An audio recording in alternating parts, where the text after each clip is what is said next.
stripes. On the left, just partially in the field of view, Tracy Caldwell Dyson. She'll be wearing the suit that is unmarked, the pure white suit today, as she did back on Saturday, as the two prepare to venture outside the Quest airlock in what should be about a 6-hour spacewalk to continue the work to remove a failed ammonia pump from the S1 truss of the station in preparation for the installation of a spare pump on Sunday during the third spacewalk planned in this series of excursions outside of Quest to restore full cooling capability for the complex. 0 ohms and not OL. Is that correct? Here in the International Space Station Flight Control Room, the team that will execute the spacewalk today is just coming on console.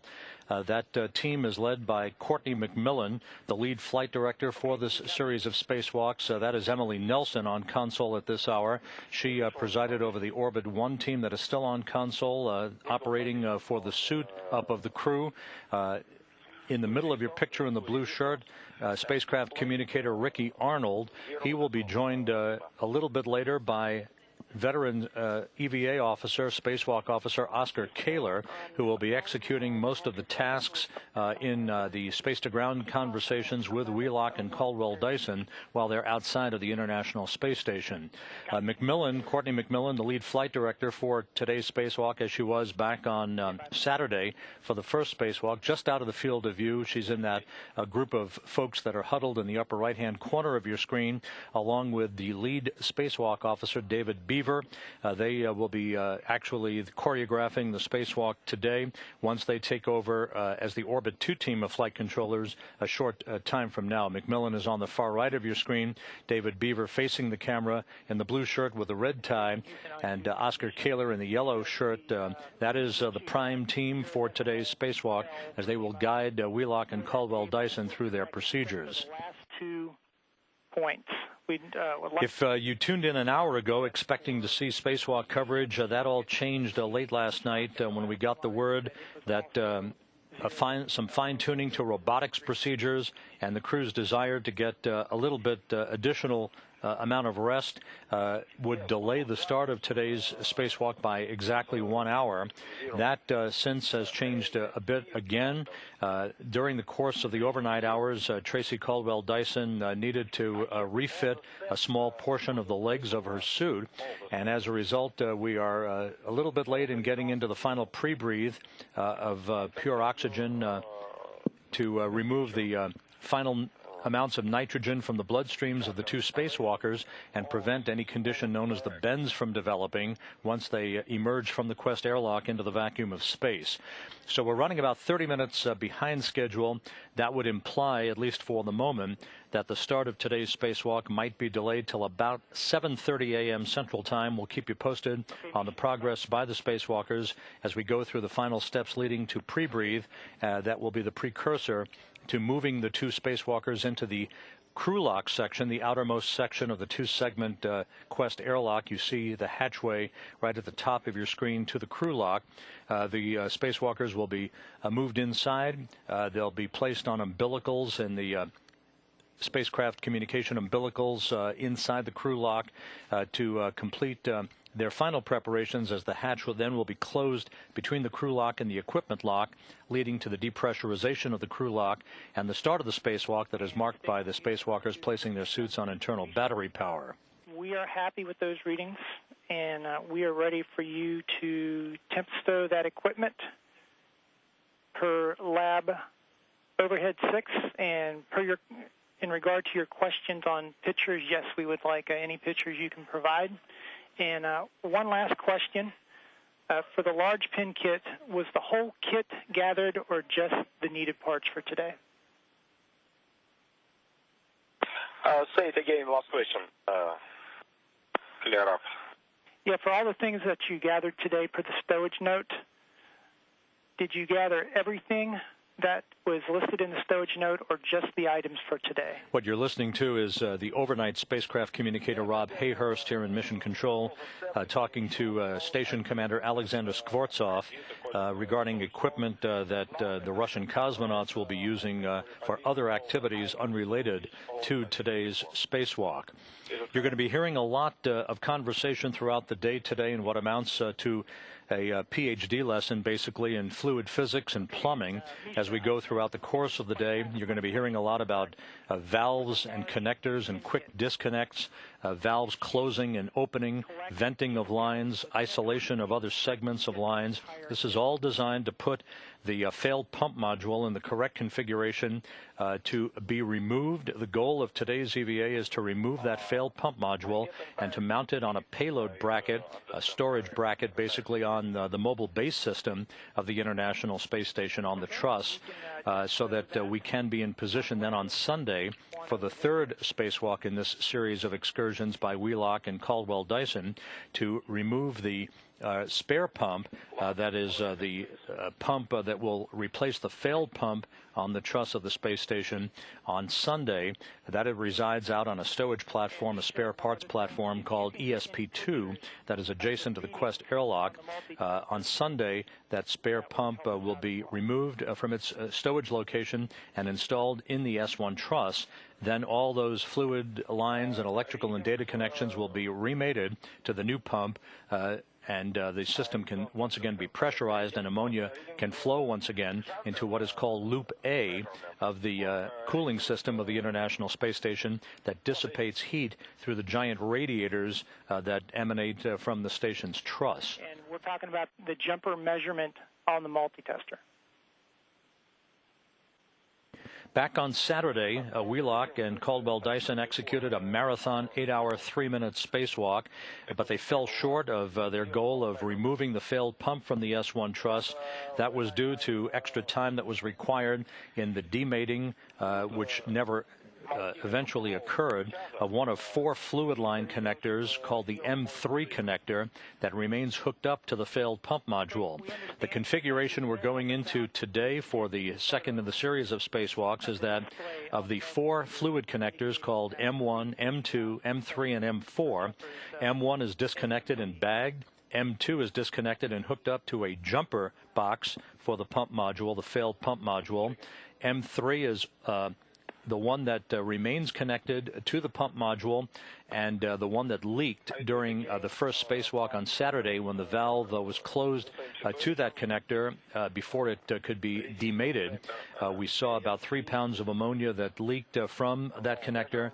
That resulted in halting all the procedures at that point and getting the crew back towards the Quest airlock for their decontamination of their suits and the bake out of residual ammonia that they may have come into contact with.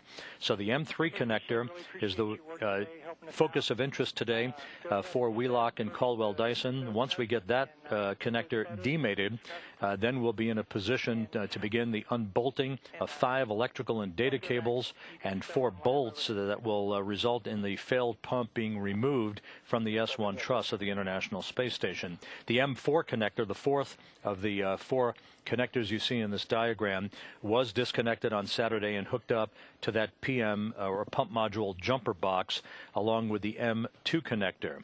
Now, what you're going to be hearing throughout the course of the day, the sequence of events today, calls for the closure of at least one additional quick disconnect on the interface between the S1 and S3 truss by Tracy Caldwell-Dyson at what is known as a DDCU, or a DC to DC converter unit area. That will have the effect of isolating any residual ammonia upstream from the what is believed to be a leaking portion of the female side of that M3 connector that remains hooked up to the pump module, the failed pump module itself. There are slight change in procedures today. If everything goes as currently planned, instead of moving up to an area called the S1 to S0 interface at a jumper cable to close that quick disconnect in order to further isolate ammonia upstream, Doug Wheelock is going to take another run at that M3 connector. While Caldwell-Dyson is closing the valve to a quick disconnect at the S1, S3 interface to isolate ammonia upstream from the M3 connector, Wheelock is going to try once again to close the M3 connector that leaked back on Saturday. He will spend about 2 minutes once he closes that bail or that valve on the M3 connector. He'll observe its condition for about 2 minutes. Every minute of this EVA is precious. He'll be observing to see whether there's any further leak in that M3 connector that we observed a small snowstorm of ammonia coming out of, about 3 pounds of ammonia that leaked out back on Saturday. If the leak signature is similar to the leak that we saw back on Saturday, then he will reopen the valve, put it in its initial configuration, and move up to that S0 S1 interface to close a quick disconnect there, and that should close the flow of ammonia to that M3 connector.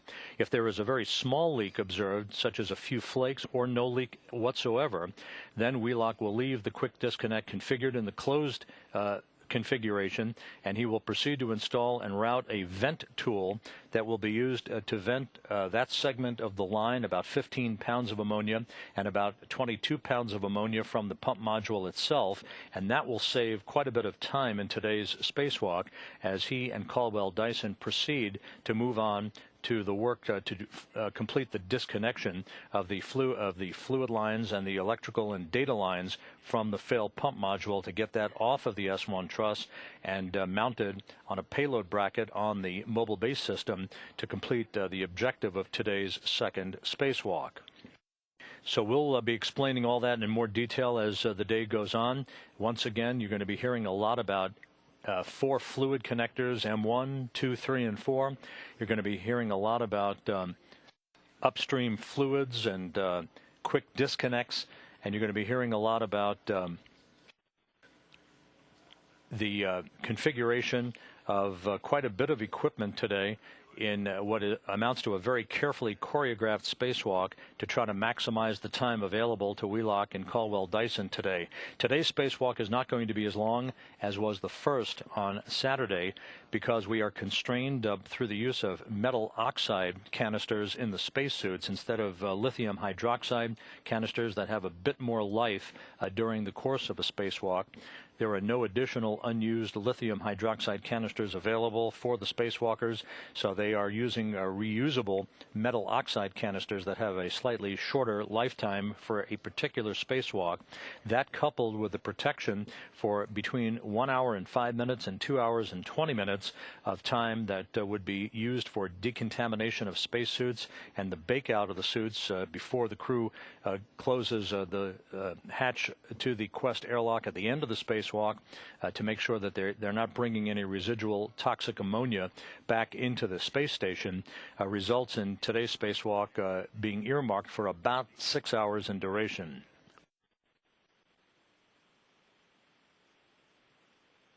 So that's the big picture of what we're looking at today. We're looking at closing off and disconnecting that fourth and final fluid line, and closing another quick disconnect up on the interface between the S1 and S3 trusses by Tracy Caldwell Dyson to isolate a segment of the line upstream in the plumbing of the International Space Station's cooling system so that ammonia basically resides well upstream of that M3 connector. Once we get that fourth connector off and bagged and put in the proper configuration for today, then we can disconnect the 5 electrical and data cables and the 4 bolts holding the failed pump module in place, and then we're on our way to completing the second phase of this multi-part series of spacewalks that will result in the restoration of the full cooling capability to the International Space Station.